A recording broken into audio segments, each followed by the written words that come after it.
All right, we'll start with just a recap of the Nicholls State game. And look, we have, a way to kind of go through the week, and I know you guys have picked up a little bit on it, but, Sunday is called Assessment Sunday for us. It gives us an opportunity to assess our play after our performance, which, was a successful Saturday for us.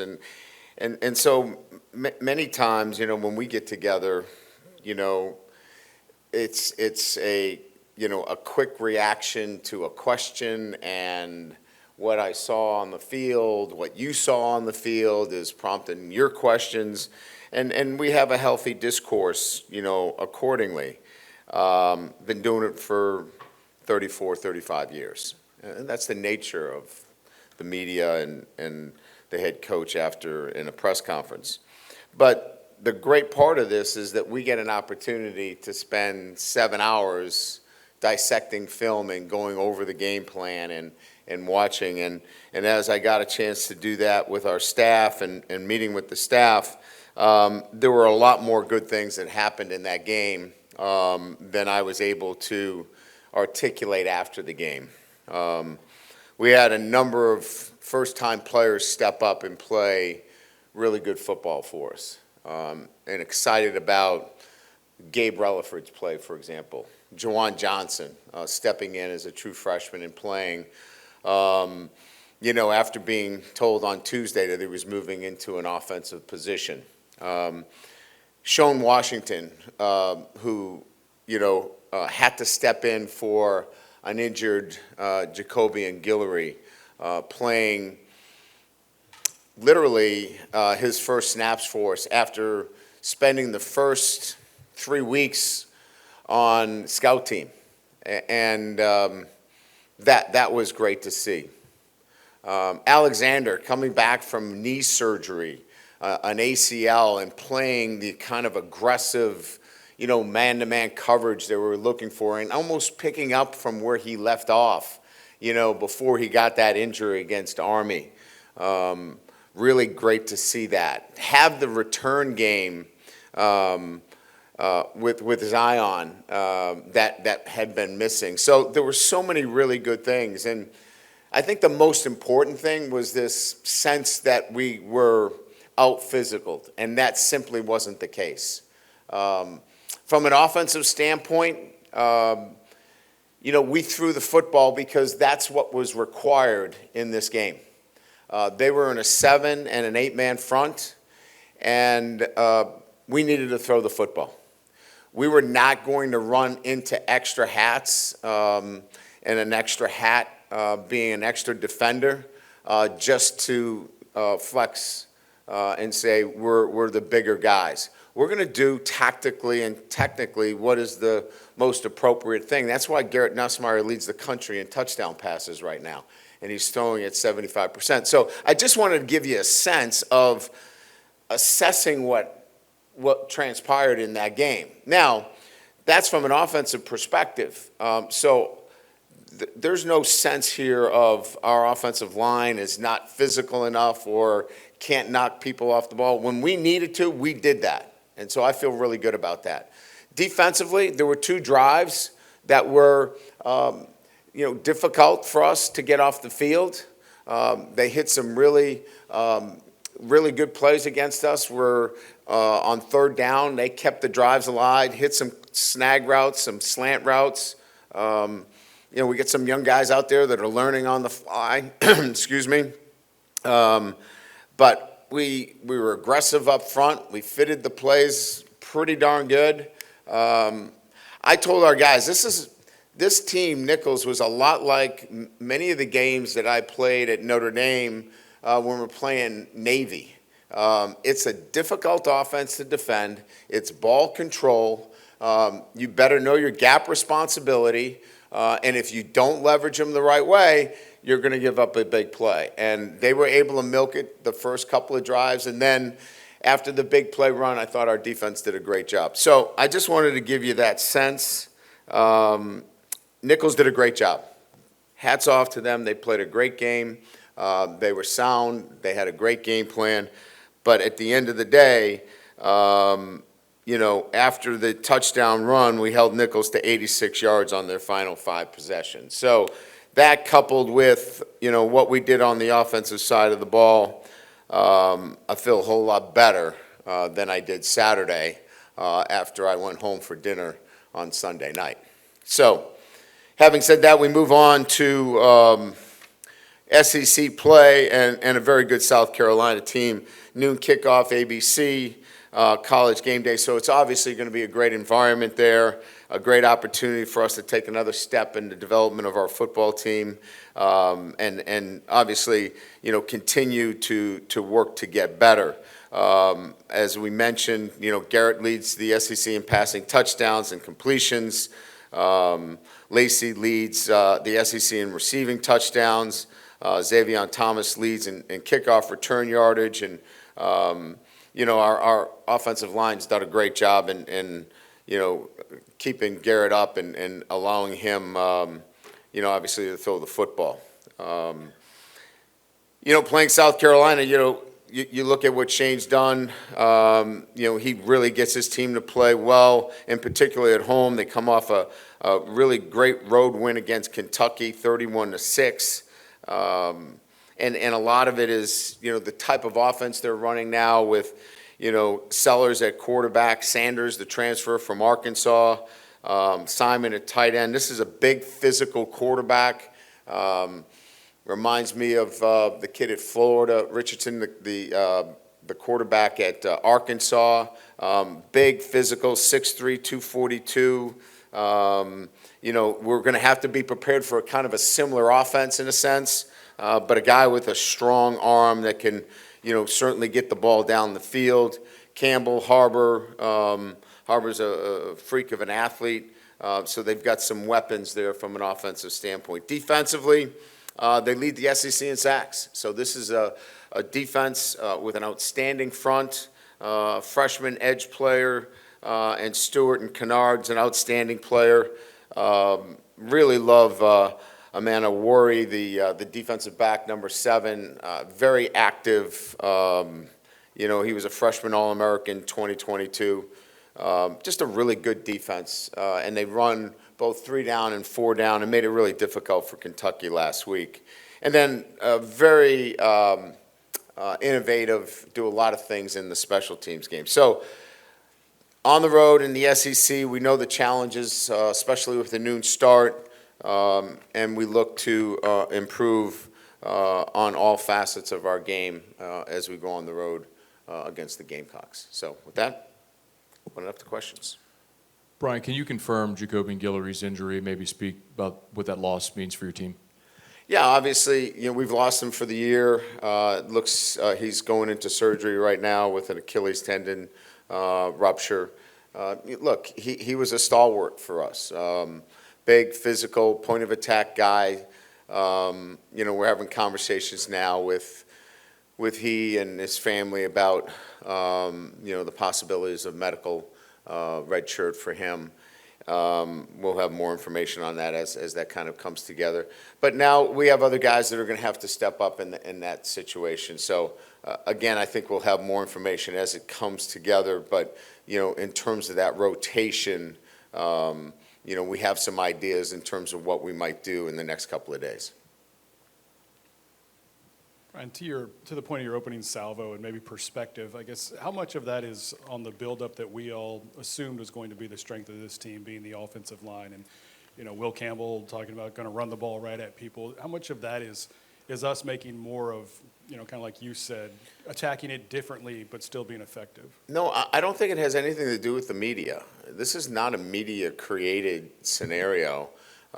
This has to do with how teams have wanted to defend us. And that is they don't want us to run the football. So this is really about a team. And I told Joe Sloan, Joe, I do not want this to be about, we have to run it to show everybody that we're big and bad and we have an offensive line. If they protect like they have, and we haven't given up a sack in 2 games, and let Garrett Nussmeier throw the ball against cover 1, we have great receivers and we'll beat you that way. look, I've built my career on wanting to be equally as good. Balance to me is being equally as good at running it as throwing it. Now, if South Carolina comes out in 3 down and plays cover 2, I guarantee you we're running the football. But when you're loaded in there and there's 8 guys on the line of scrimmage and you're just saying, oh, I can't block them all, what sense does it make, really, in those situations? We'll pick our spots. There are going to be times that you're going to have to make a guy miss or run a guy over, which we did on several occasions in the blue zone. But by and large, this has nothing to do with you guys. This has everything to do with the way teams have wanted to play us, and it's been much more with a loaded front, and that's going to cause us to throw the football. You mentioned Zai playing more than half the snaps, and I think you only had like 60-something snaps on defense, but where is he at going into a game like this in terms of what he can maybe handle? And then Sage moved back to safety and even played there when Jordan came back in the second half. Where are y'all at kind of with the outlook at DB? Yeah, I think it's a good question. I think what we have found is that nobody is at a point where they can play 65, 70 snaps. We have to get our players playing at the highest level, but not playing that many snaps. I think Zai can play, 30, 35, but he's going to have to be spelled as well. So, I think you're going to see 4 corners playing. I think you're going to see 4 or 5 safeties playing. So I think we're going to really rely on the depth of those units to make certain that we're playing at the highest level instead of saying, hey, Major Burns, you got to play 65 snaps or 62 snaps. And I think we'll be a better defensive backfield playing in that capacity. Brian over here. When you lose a guy like Jacobian, does the coaching staff have to, I don't know if scale back necessarily is the right phrase to use here, but do you temper your expectations of what you expect from that position on the interior defensive line, or how do you go about that? Well, Jacobian, was a very technically sound, physically strong football player. So you know what you're losing from that standpoint, but we know what he wasn't as well. And he wasn't a dynamic pass rusher, and he would be the first to tell you.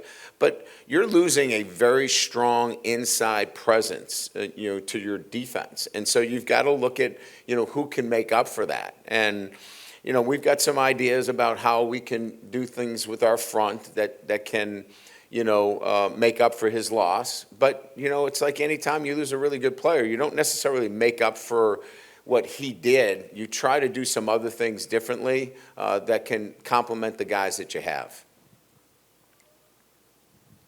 Coach, right over here, down to your left.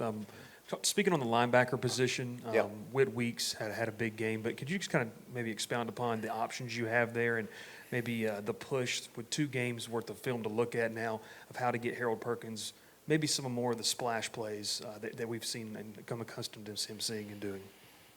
Yeah, we go back and forth in terms of, Harold's production and, wanting to get him involved as much as we can. And, part of it is, setting him up for success. And so, that always becomes the conversation of getting guys in the right place at the right time. And part of it is, the players have to, obviously make the plays as well. So, we're continuing to look at, are we better suited in, nickel personnel? Are we better suited in, 3 linebacker sets? So I think in answering the question honestly is just, I think it's a continuous search of trying to get him in a position where, he can impact our defense the most. So, I think we'll continue to work on that this week and see where we end up on Saturday.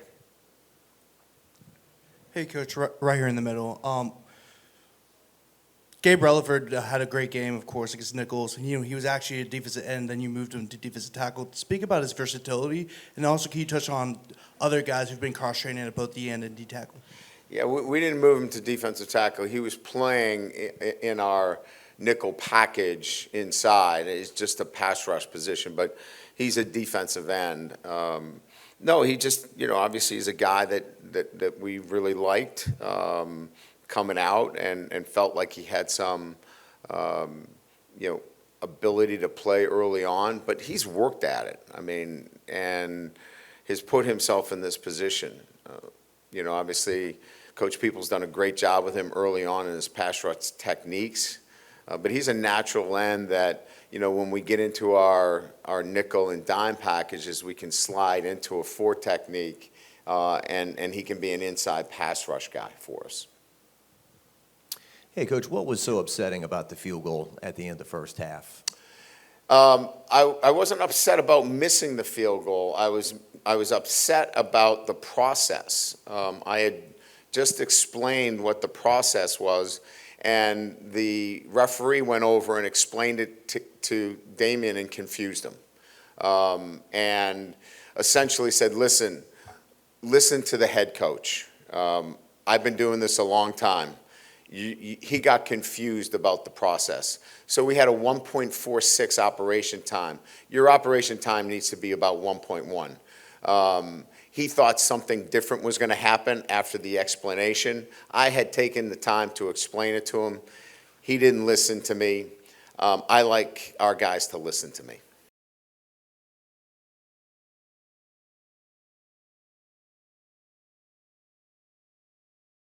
Well, he just gives us another big guy, at the tight end position. Pimpton had been nursing an ankle, was not 100%, didn't feel like we could get him in there. So, that's why you saw a lot more trade as.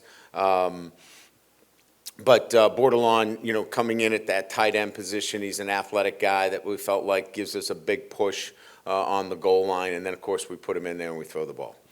So we want to break a couple of tendencies early on with him. But no, I think, he gives us a nice physical presence there as that third tight end. Hey, Coach, just on a couple of the young guys they're relying on, the Lenora Sellers and Dylan Stewart, the quarterback and defensive end, 2 very key positions to be with first-year guys. Wondering is it tough to know exactly what to expect from them so early, or do you feel like you have a good handle on what they do well? Oh, well, Sellers is a pure pass rusher.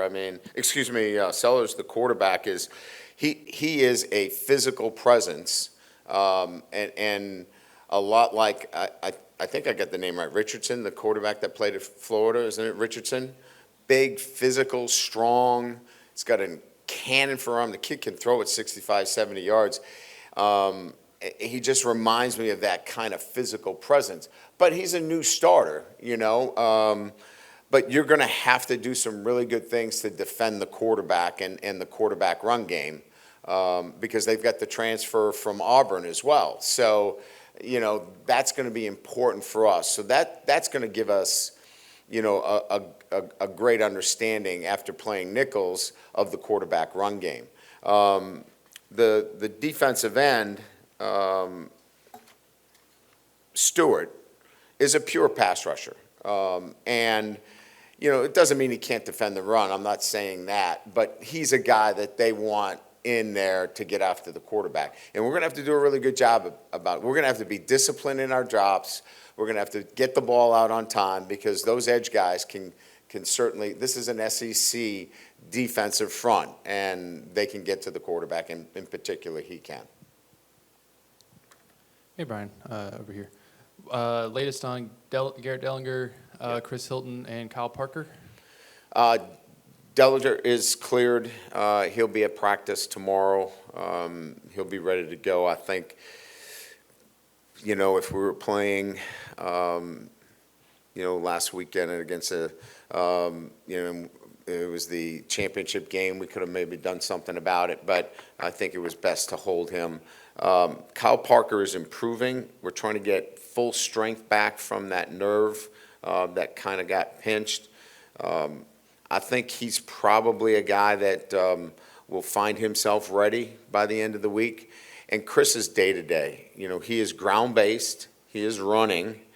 This now becomes, what can you tolerate? There's going to be some pain associated with it, but he has all function now, and it's just a matter of time now with Chris. When he starts to feel really good, where he can get in and out of breaks and function at his level, we'll see him back on the field. And then following up on Shay's question, do you plan to keep Sage Ryan at safety moving forward? I think that's where he can help us the best. Look, he's a very versatile player for us, but I think that's where he fits right now for us. I think, we've really focused in now with Alexander playing at the level he has. I think it just makes sense for us to keep him at the safety position. Coach over here. So Garrett Nussmeier, he spread the football 8 different receivers one Saturday night, and besides Kyron, got a lot of different guys involved. So as far as that second receiver, because of how deep that receiver position is it going to be for that second guy, you think, by committee, whether it's Anderson and Daniels and some of those other weapons? Yeah, and I think there's going to be more to come. I think we just talked about Chris coming back. Kyle Parker's going to get in the mix here before it's all said and done. I really think that as we keep going, I know I talked about Sampson, but, we got to, there are the little things that he's got to continue to work on, but he's going to get some touches before this season is out. So I just think that there's more guys. As you know, Taylor's having a monster year for us right now, and I think that's going to continue. He's on the pace right now, Garrett, to throw between 45 and 50 touchdown passes. If we can continue that, if teams want to play us the way they are, he's a very talented quarterback, and we've got a lot of depth at the wide receiver position. Hey, Coach. I know you guys have been doing a ton of rotating at defensive tackle anyway before the Giller injury, but you still need to obviously replace his snaps. So who's going to, I could see an increase in playing time potentially and sort of fill that role? Well, as I mentioned, Shone Washington picked up most of those snaps on Saturday. Shone wasn't scheduled to play. When Guillory went out, Shone picked him up and played it very, very well. So he's going to be the first guy that picks up a piece of those.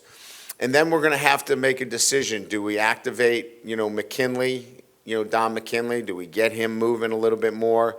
Do we move somebody down inside that's a defensive end that can help us, and so there's some guys that maybe can move down inside to give us some more snaps. And we're probably talking about, 15 to 20 more reps that are needed inside. So, once Shone is able to do the things that he did on Saturday, that helps us a lot now in trying to find another 15, 20 reps. And offensively, you talked a lot about the boxes and not wanting to run into those heavy box counts, but does Garrett have the latitude to line of scrimmage to change the play based on what the box count is? Yeah, so we have 4 balls that we threw out on the perimeter that were runs. Those are actually run plays, right? So when that ball gets thrown out on the perimeter, you see Anderson catch the ball, on a quick perimeter throw. Those are run plays that he's throwing the ball out because there's too many guys. I can't block them all. So that happened 4 times. Those were run calls with too many players that you couldn't block. So the ball gets thrown out on the perimeter, and those are some of his checks. The other ones, some of those run plays, we have hitch routes attached to it. And the run is called, but because there's too many guys, we have free access throws that we can throw the ball onto the perimeter as well. So, I think we had 23 or 26 runs. I think we probably called in totality maybe 35, 36 run plays, but they were checked out of because of the particular looks. The Juwan story, the quick week and how well he performed. Can you kind of take me through that process? How much more does he get now? And what does the next thing look like for him? We're going to lay a lot, as much as we can. So I would say as much as we can, more so than a lot. And I think he's capable. Early indications are he picks things up fast. He's a quick study. The game comes easy to him. And, I'm a big believer, give him as much as he can handle. And he's not a guy that will shy away from any of it. So I'm excited. I want to just continue to give him more and more and, see where it goes. That's where we're at right now.